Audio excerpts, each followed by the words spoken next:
Hey there, folks. I'm sure you've heard about my colleague, Representative LaMonica McIver from Newark, New Jersey, who was charged yesterday with a completely bogus, politicized allegations from just doing her constitutional and statutorily authorized duty of conducting oversight of the Department of Homeland Security. I've now just had the opportunity to read the complaint, and it is a disgrace. As a prosecutor for 10 years, I wrote out many complaints and drafted them and swore them out. I indicted hundreds and hundreds of defendants. So I'm familiar with how these things work.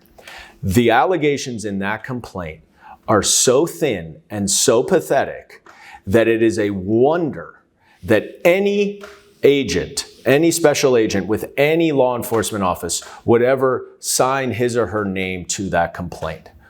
And in fact, in this case, it's so egregious with such a conflict of interest that Representative McIver is charged with assaulting or impeding a special agent with Homeland Security investigations. And the person who swore to the allegations is also a special agent with Homeland Security investigations. That's an egregious conflict of interest that would never have passed muster when I was a prosecutor.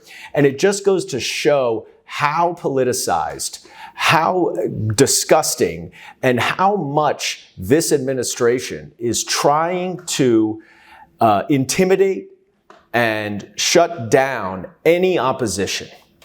It's something that should never stand in any democracy, and particularly in the oldest democracy in the world.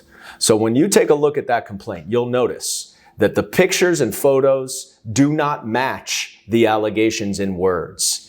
There is no way that this case will ever be able to be proved beyond a reasonable doubt in any objective jury. And my suspicion is that the grand jury will reject it as well. And as they should, because it is partisan sham. It is absolute disgrace.